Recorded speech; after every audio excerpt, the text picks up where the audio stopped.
Welcome back, everyone, for another deep dive. Always fun. This time we're tackling creativity itself, Ah, with yes. a little help from music legend Rick Rubin. Huge name. You shared some excerpts with me from his book, The Creative Act, A Way of Being. Yeah. And I have to say, it's really making me rethink my whole approach to, Yeah. well, pretty much everything. That's what's so fascinating about Rubin's perspective, I think. Yeah. He's not just talking about, making music or painting a masterpiece. Right. He's talking about a way of being, Yeah. a way of approaching life with this sense of openness and curiosity that can really unlock creative potential in any field. Okay, so he starts by saying that everything is source material. Right. Every sight, every sound, every feeling. It's all fuel for the creative fire. But then he throws in this idea of a filter. Yes. What did you make of that? Well, that's where it gets really interesting. Okay. Rubin suggests that we each have a unique filter, right? Shaped by our experiences that influences how we perceive and process the world around us. Okay. It's like we're all looking at the same vast ocean of creative potential, Yeah.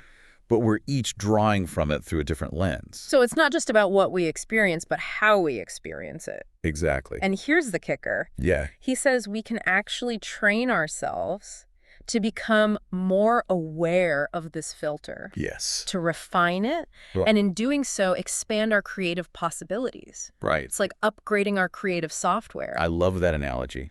He tells this great story about an old man in Calcutta Oh, yeah. who fetches water from a well every day using a simple clay pot. Mm-hmm. And this traveler comes along and shows him a pulley system that would make the whole process faster and easier. Right.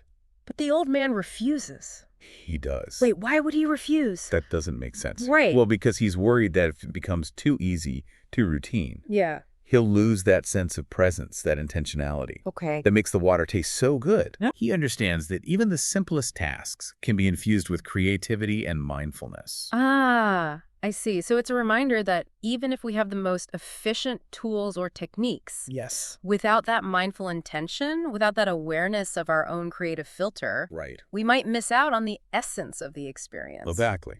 And Rubin goes on to offer some specific practices we can use to cultivate this awareness. He does. Things like mindful breathing, mindful eating, taking walks in nature. Practices that help us become more attuned to the world around us and those subtle shifts happening within ourselves. Yeah, those little nuances. So it's not about having the fanciest studio or the latest gear. Right. It's about cultivating that inner space where creativity can flourish. Absolutely. But what about those of us who aren't exactly nature enthusiasts? Yep. Can we still benefit from this? Absolutely. The key is to find practices that resonate with you. Okay. It could be listening to music, spending time with loved ones, or even just taking a few moments each day to sit in silence and observe your thoughts and feelings. Right. The point is to create space for awareness, Yeah. for that quiet observation that allows us to connect more deeply with ourselves and the world around us. This reminds me of something else Rubin suggests. Yeah. Immersing ourselves in great works of art, literature, architecture. Yes. Basically exposing ourselves to excellence as a way to calibrate our own creative compass. He believes that experiencing greatness, whether it's a breathtaking painting or a beautifully designed building, can actually elevate our taste Okay. and inform our creative choices, even if we're not aiming to create high art ourselves. So even if my goal is to design a better website, Sure. spending time in a stunning cathedral could still spark inspiration It could. and elevate the quality of my work. Think of it like this. Oh, Every time we encounter excellence, we're refining our internal meter for what truly resonates with us. We're training our senses to appreciate quality, to recognize those subtle nuances that elevate a work of art from good to great. And that refined sense of taste can then inform and inspire our own creative endeavors. Regardless of the field, Exactly. it's like developing a more discerning palette, but for creativity. That's a great way to put it. And speaking of developing our creative palette, Yeah. Rubin seems to be a huge advocate for nature as a source of inspiration. He is. He talks about observing light and shadow, the awe of natural wonders. It's like nature is the ultimate teacher, right? Absolutely. And this connects back to that idea of awareness we were talking about earlier. By immersing ourselves in nature, we're not just observing the beauty around us. Right. We're also connecting with our own inner nature, Yeah. tapping into that wellspring of creativity that resides within each of us. That makes me think about how we often talk about finding ourselves in nature. Maybe it's because being in nature helps us tune out those external distractions and tune into that deeper, more intuitive part of ourselves. Right. The part that's connected to something larger than ourselves. He also highlights the importance of exploring our inner landscapes, Okay. our dreams, memories, emotions. He even suggests keeping a dream journal as a tool for accessing those unconscious realms where so much of our creative potential resides. That resonates with me. Yeah. I've always been fascinated by dreams. They feel like a direct line to our subconscious, Right. a place where logic and reason take a back seat, Mm-hmm. and those wild, unexpected connections can emerge. It's a fascinating realm. But how can we tap into that unconscious realm in a more intentional way? That's the question, isn't it? I mean, we can't exactly force ourselves to have specific dreams, can we? Well, Rubin introduces this intriguing concept of apparent randomness Okay. as a way to bypass the conscious mind and access a deeper source of inspiration. So what does that look like? It's like surrendering to the unknown, allowing those unexpected connections to emerge organically. It's almost like the creative process itself is a form of apparent randomness, isn't it? In a way, it is. We might have a plan, a goal, Right. but the real magic happens in those unexpected moments of insight, Yes. those breakthroughs that seem to come out of nowhere. Exactly. But how do we actually apply this idea of apparent randomness in our creative process? Well, think about it this way. Okay. Sometimes our conscious mind can get in the way. Hmm. We overthink, we censor ourselves, we get stuck in those familiar patterns and routines. Yeah. By embracing apparent randomness, maybe it's picking a random word from a dictionary, using a random image generator, or even just taking a different route on our daily walk. Right. We can shake things up, break free from those ingrained patterns, and allow those unexpected connections to emerge. So it's about creating the conditions for those aha moments to occur, for those sparks of inspiration to ignite. And sometimes that means letting go of control and embracing the unknown. It does. It's like we're inviting the muse to dance with us, but we're not dictating the steps. I love that image. And speaking of challenging those ingrained patterns, Rubin has a lot to say about rules, Oh, or rather breaking them.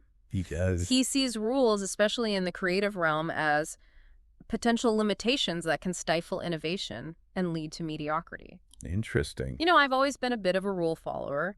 I like structure. I like knowing what to expect. Right. But I can also see how clinging too tightly to those rules can stifle creativity. Damn. It's like we're limiting ourselves before we even start. Exactly. And Rogan provides some fascinating examples of artists and innovators who defied conventions and achieved groundbreaking results. Oh, really? Like who? Well, he mentions the Leaning Tower of Pisa, for instance. Okay. Imagine if the architects had been so obsessed with perfection, with adhering to those rigid rules of structural engineering, that they had demolished that flawed tower. We would have missed out on one of the most iconic and beloved structures in the world. It's a good reminder that sometimes the most interesting, the most memorable creations come from embracing those imperfections, those deviations from the norm.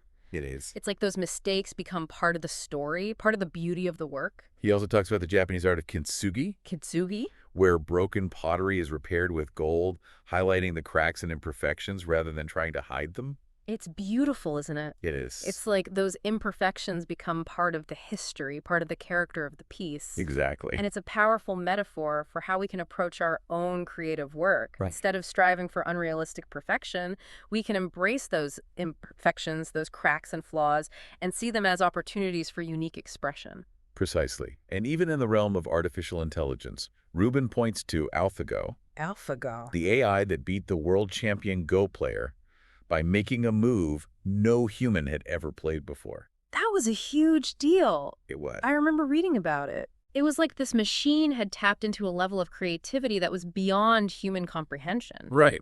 But how does that connect to breaking rules? Because AlphaGo wasn't limited by the same biases and traditions that constrain human players.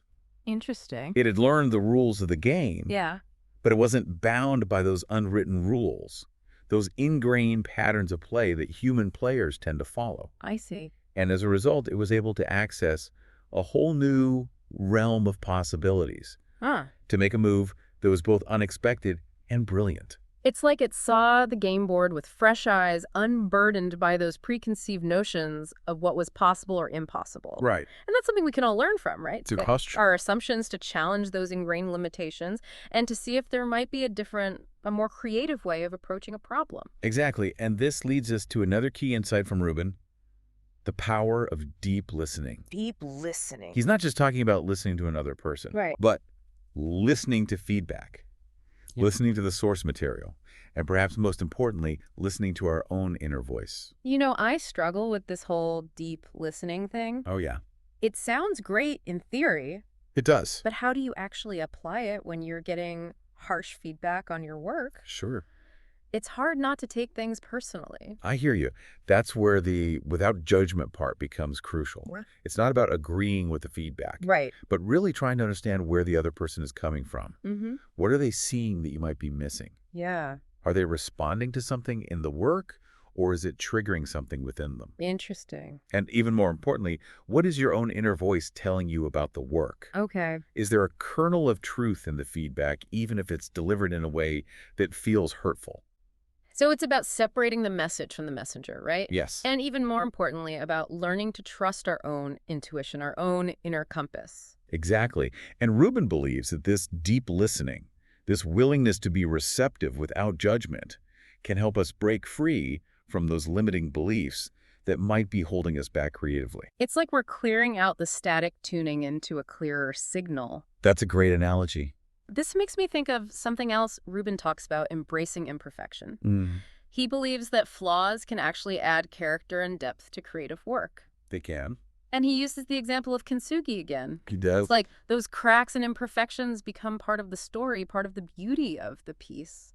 It's a powerful reminder that we don't have to strive for unrealistic perfection, Right. that the imperfections in our work can be opportunities for unique expression. And this ties in with deep listening, because when we're willing to truly listen to our work, to those parts that might feel flawed or unfinished, Yes. we might discover hidden depths, unexpected nuances that wouldn't have emerged if we had been too focused on achieving some idealized vision of perfection. Absolutely. This is so liberating. It is. It's like permission to let go of that constant pressure to be perfect and to embrace the messiness, the imperfections, the unique quirks that make our work truly our own. That's something we'll explore further in the next part of our deep dive. This has been an amazing start to our deep dive into Rick Rubin's The Creative Act. It has. We've covered so much ground already, and I'm eager to explore even more of his insights in the next part of our conversation. Me too. It's a fascinating book. I'm looking forward to it. Me too. Mm.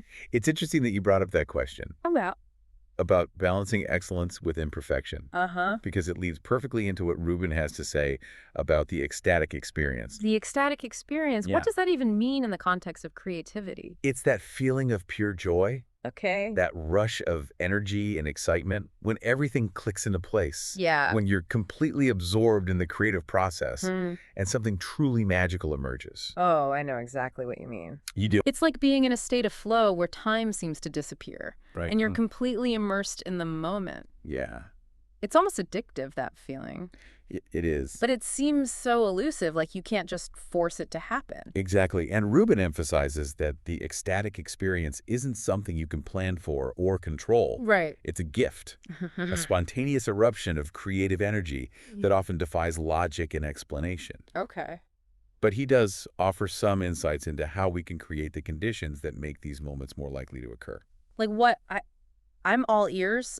I want more of those ecstatic experiences. Well, he talks about the importance of setting aside dedicated time for creative work, Okay. even if it's just for a short period each day. Mm-hmm. He says, put the decision-making into the work, not into when to work. I like that. It's about establishing a routine, a rhythm that allows you to show up consistently even when you don't feel particularly inspired. Because inspiration is like a cat, right? It is. It shows up when it wants, not necessarily when we need it. Precisely. Yeah. And by creating this consistent framework, Yeah. this dedicated space for creativity, we're signaling to ourselves and to the universe that we're serious about our craft. Uh-huh. We're creating the conditions for inspiration to strike. That makes sense. Yeah, It's like we're building a lightning rod, but we're also building a sturdy house. I love that analogy. We're ready for the lightning when it comes, but we're also prepared to keep working, even when the skies are clear. He also stresses the importance of eliminating unnecessary decisions, those everyday choices that drain our mental energy and leave us with less creative juice for our work. So it's like the Einstein thing, right? It's the Is same. wearing the same outfit every day to conserve mental energy for more important decisions. Exactly. It's about simplifying your life, minimizing distractions so you can focus on what truly matters. So we've got our dedicated creative time. We've eliminated distractions. We're showing up consistently. Right. But what about those undermining voices? Yes. You know, those doubts and fears that creep in and sabotage our creative flow. They're always there, aren't they? They are. How do we deal with those? That's the question. Rubin acknowledges that those undermining voices are a part of the creative process for most of us. Right? He calls them the itty-bitty shitty committee, Oh, I like that. those internal critics that are constantly second-guessing our ideas and telling us we're not good enough. I know those voices all too well. I think we all do. They can be so loud sometimes. How do we silence them? Well, Rubin emphasizes the importance of self-awareness, not in the sense of how others perceive us, Okay. but in terms of tuning in to our own inner experience, noticing those energetic shifts that either pull us forward or hold us back. So it's about recognizing those voices, but not giving them the power to control us. Exactly, he says. The artist's goal is to keep themselves pure and unattached, to avoid letting stress, responsibility, fear, and dependence on a particular outcome distract. Right. It's about recognizing that those voices are just thoughts. They're not necessarily true, Right. and we don't have to believe them. It's like choosing which radio station to listen to. I like that. We can tune into the station that's playing those negative self-defeating tunes, or we can switch to the station that's playing music that inspires us, that lifts us up, that reminds us of our creative potential. That's a great analogy. Thanks. And Rubin also reminds us that those undermining voices often stem from external sources, Really? from societal expectations, Mm-hmm. from critical feedback we've received in the past. Okay. It's not necessarily our own authentic voice speaking, Right. but those echoes of external judgments we've internalized. It's like we've absorbed all this negative energy from the world around us, Yep. and it's become part of our internal soundtrack. Right. But if we can recognize that, if we can separate those external voices from our own inner wisdom, then maybe we can start to rewrite the script, so to speak. Exactly. And that leads us to another fascinating concept, that Rubin explored the idea of working with our different selves. Our different selves, what does that even mean? Well, he uses this beautiful analogy of a prism, how a single beam of light enters a prism and is refracted to a spectrum of colors. Mm-hmm. In the same way, our individual experiences and perspectives act as a prism, refracting life's experiences into a multitude of creative expressions. So it's like we're not just one monolithic self, but a collection of different selves, each with its own unique perspective and creative potential. Precisely. And Rubin suggests that we don't have to try to be just one version of ourselves. We can embrace that multifaceted nature and allow those different aspects of our personality to inform our work. It's like recognizing that our creative output will naturally vary depending on which self is at the forefront at any given moment. Sometimes we might be feeling playful and experimental, other times we might be more serious and introspective, and all of those expressions are valid. They're all part of our creative tapestry. Exactly. And this ties in with the idea of embracing imperfection, because it allows us to let go of that need to be consistent, to present a perfectly polished image to the world. It's about recognizing that our creativity is a fluid, ever-evolving process. And it's okay to let those different selves shine through in our work. This is so liberating. It's like permission to let go of that pressure to be a certain way, to fit into some predetermined mold. It's about embracing the wholeness of who we are with all our quirks and contradictions, and allowing those different facets to inform our creative expression. And this brings us back to that idea of the ecstatic experience, because when we're truly in alignment with ourselves, when we're allowing those different selves to express themselves freely, that's when those moments of pure creative joy are most likely to occur. It's like we're tapping into a source of energy that's greater than ourselves, a force that flows through us and connects us to something truly profound. I love that it's like we're surrendering to the creative flow, allowing ourselves to be carried away by the current rather than trying to swim upstream against it. Exactly. And Rubin encourages us to pay attention to those moments of ecstasy, to savor them, Mm-hmm. to allow them to fuel our creative fire, because those are the moments when we're truly in touch with our creative essence, with that source of inspiration that resides within each of us. It's like those moments are glimpses into a deeper reality, a realm of pure creative potential that we can access when we're willing to let go of control and surrender to the unknown. Now, you mentioned earlier that you've always been a bit of a rule follower. I have. Do you think Rubin's perspective on breaking rules might challenge you to step outside your comfort zone in your creative work? Absolutely. It's definitely making me rethink my whole approach. I've always admired those artists and innovators who seem to operate outside the lines, who aren't afraid to experiment, to take risks, to break the mold. Hmm. And I think Rubin's insights are giving me the courage to embrace that more experimental side of myself to see where it might lead me. That's fantastic. And remember, it's not about throwing out all the rules or trying to be deliberately provocative. It's about questioning those assumptions, those ingrained patterns of thinking that might be limiting our creative potential. Yeah. It's about being open to new possibilities, to different ways of seeing and doing things. It's like we're expanding our creative palette, Yeah. right? Adding new colors, new textures, new possibilities to our creative toolbox. Exactly. And sometimes the most innovative, the most exciting breakthroughs come from those unexpected combinations, those moments when we dare to step outside our comfort zone and try something completely new. Exactly. And this leads us to another key aspect of Rubin's philosophy, the importance of experimentation. He encourages us to push beyond those self-imposed boundaries, to try things that might seem counterintuitive, even a little bit scary. He says, the impossible only becomes accessible when experience has not taught us limits. That's such a powerful statement. It's like a challenge to break free from those limiting beliefs about what's possible and to embrace the unknown with a sense of curiosity and adventure. He talks about how limitations can actually be a source of creative fuel, forcing us to think outside the box and come up with novel solutions. He gives the example of the writer Georges Perec, who wrote an entire novel without using the letter E, which became a celebrated work of experimental literature. Wow, it's amazing what can happen when we embrace those constraints, isn't it? It's like those limitations force us to be more resourceful, to find creative workarounds that we might not have discovered otherwise. And he also mentions the painter Yves Klein, who limited his palette to a single shade of blue, which became known as International Klein Blue. I've heard of that. By restricting his choices, he was able to explore the depths of that single color in ways that nobody had ever done before. It's a reminder that sometimes the most innovative work comes from those self-imposed limitations, from those moments when we say, okay, I'm going to work within this framework with these specific constraints and see what emerges. It's like we're setting up a creative obstacle course, and the challenge is to navigate it in a way that's both skillful and surprising. Exactly, and this leads us to another key point that Rubin emphasizes the importance of staying in it. Staying in it. What does that mean in the context of creativity? Is it just about showing up consistently for those dedicated creative sessions? It's more than that. It's about cultivating a mindset of awareness and openness throughout our daily lives. Okay. It's about being present in each moment, noticing those subtle details, those sparks of inspiration that might otherwise pass us by.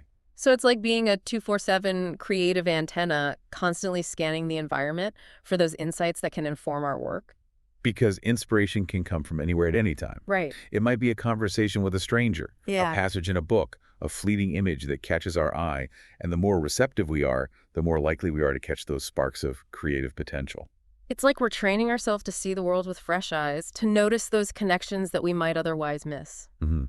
And that ties in with Rubin's emphasis on awareness, doesn't it? The more aware we are of our surroundings, of our internal landscape, the more receptive we become to those creative impulses. Exactly. And this brings us to another important aspect of the creative process, the development of our craft. Rubin stresses the importance of honing our skills through practice and study. Yeah. He says the gifts of art are more learned and developed than innate. We can always improve. So it's not just about waiting for inspiration to strike. It's about putting in the work, the practice, the dedication to mastering our craft. It's like any other skill, right? The more we practice, the better we become. Precisely. It's about developing those tools and techniques that allow us to express our creative vision more effectively. Yeah. But he also cautions against getting too caught up in the technical aspects, reminding us that ultimately it's the emotional connection that truly matters. He says, a guitarist could play the most complex solo, and while technically impressive, it might not connect emotionally, while an amateur could perform a simplistic three-chord song and move you to tears. It's a reminder that the heart of art lies in its ability to connect with us on an emotional level, to evoke feelings and stir our souls. Technique is important, but it should always be in service to that deeper emotional truth. Exactly. Hmm. And that's why it's so important to cultivate that connection to our own emotions, Hmm. to that inner landscape where our deepest creative impulses reside. I've always struggled with knowing when a piece of work is truly finished. Oh, yeah? There's always that temptation to keep tinkering, to keep revising, to strive for some unattainable level of perfection. But Rubin offers some really interesting insights into this challenge. He does. What's his advice? He acknowledges that tendency to strive for perfection, Yeah, that fear of letting go. it's hard. And he offers some practical advice for overcoming that hurdle. Like what? I'm always looking for ways to break free from that perfectionistic trap.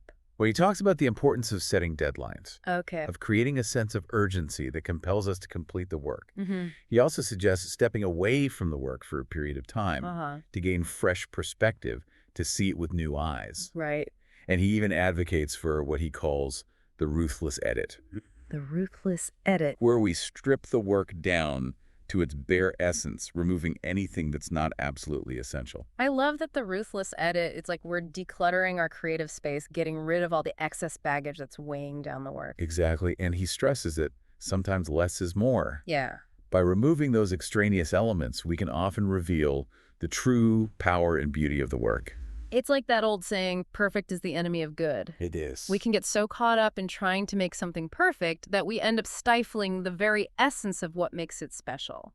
And Rubin reminds us that no work of art will ever be truly perfect. Right. It's a snapshot in time, a reflection of who we are at that particular moment, and it's better to release it into the world and move on to the next creation than to get bogged down in an endless pursuit of perfection. This is so freeing. It's like permission to let go of that need for control, to embrace the messy, imperfect beauty of the creative process. Exactly, and ultimately Rubin reminds us that the creative process is a mystery. It We can try to understand it, to analyze it, to break it down into steps and techniques, Mm-hmm. but there's always an element of magic at play, Yeah. something that defies logic and explanation. He says, we're dealing in a magic realm. He does. Nobody knows why or how it works. And maybe that's part of the beauty of it, right? I think so. That sense of wonder and possibility, that recognition that we're tapping into something larger than ourselves, a force that flows through us and connects us to something truly profound. Talking about all of this with you is making me think about how creativity isn't just about making art or music or writing a book. It's about how we approach life itself with a sense of curiosity, openness, and a willingness to embrace the unknown. That's a beautiful insight, and I think that's what makes Rubin's perspective so compelling. He's not just offering techniques or strategies.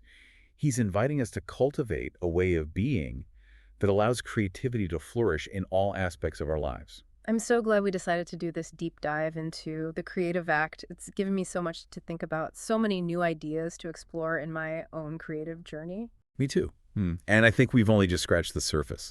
There's so much more to unpack in Rubin's work, so many layers of insight and wisdom to explore. It feels like we've been on this incredible journey exploring all these different facets of creativity. It has been quite a journey. And as we kind of wrap up our deep dive into Rick Rubin's The Creative Act, Yeah. I'm curious, Mm. what are some of the key takeaways that have really resonated with you? One of the most powerful ideas for me is this notion of apparent randomness Yeah. as a tool for unlocking creativity. Okay. It's so easy to get stuck in our routines, our habitual ways of thinking and doing things. Right. But by embracing the unexpected, by introducing elements of chance into our creative process, Uh-huh. we can open ourselves up to a whole new world of possibilities. It's like we're shaking up the kaleidoscope, right? Letting the pieces fall into new and unexpected patterns. I like that. And that can lead to those aha moments, those breakthroughs that we might never have discovered if we had stayed within our comfort zone. And I love how Rubin emphasizes that this sense of wonder and discovery isn't limited to grand artistic endeavors. Right. It's available to us in every moment. Yeah. In those ordinary of experiences, if we're willing to open ourselves to it, he says, train yourself to see the awe behind the obvious look at the world from this vantage point as often as possible.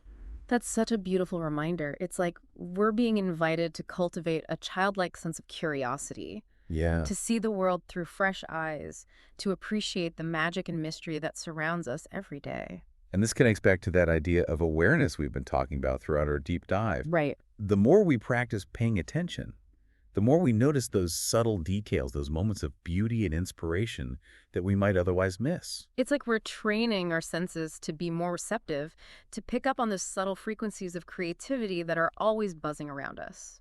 And this brings me to another key takeaway that has really stuck with me, the importance of adaptation. Rubin talks about how our bodies and minds have this incredible ability to adapt to new challenges, to Yeah. learn and grow through practice and experience. He uses the analogy of learning a new piece of music, right? Oh. At first, it might seem difficult and awkward, Yeah. but through repeated practice, our fingers develop muscle memory. Mm-hmm. Our brains make new connections, and Right. eventually the music starts to flow effortlessly. Exactly. And he points out that this process of adaptation isn't limited to physical skills. It also applies to our creative abilities. I see. The more we create, the more we experiment, Yeah. the more we push ourselves beyond our comfort zones, Yeah. the more our creative muscles develop. So it's like we're building creative resilience, right? Yeah. Strengthening our ability to bounce back from setbacks, Mhm. to embrace challenges as opportunities for growth, Uh-huh. to keep moving forward even when the going gets tough. And what's fascinating is that Rubin emphasizes the importance of rest and recovery in this process. Oh, that's important. It's not just about working harder. Right. It's about giving ourselves time to integrate those new experiences, to allow our minds and bodies to adapt and grow. This is something I've been learning in my own creative journey. Yeah. You can't just keep pushing and pushing without giving yourself time to recharge, to reflect, to let those new insights sink in. Absolutely. It's like the creative process is a dance between effort and rest, Uh-huh. between pushing ourselves and allowing ourselves to be replenished. And finally, Rubin reminds us of the importance of finding our essence, Oh, yes. that core identity, that unique voice that sets our work apart from everyone else's. You mentioned the house analogy earlier, right? It did. You can remove certain elements, but if you remove the foundation, it's no longer a house. Right. So how do we discover that creative foundation, that essential core that makes our work uniquely ours? That's the million-dollar question, isn't it? And I don't think there's a single answer that applies to everyone. Right. But Rubin suggests that it's a process of exploration, of experimentation, of stripping away those layers of external influence and getting to the heart of what truly moves us, what truly inspires us. He says perfection is finally obtained not when there's no longer anything to add, but when there's no longer anything to take away. It's about getting to the essence of our creative expression, to that pure, unadulterated voice that speaks from our soul.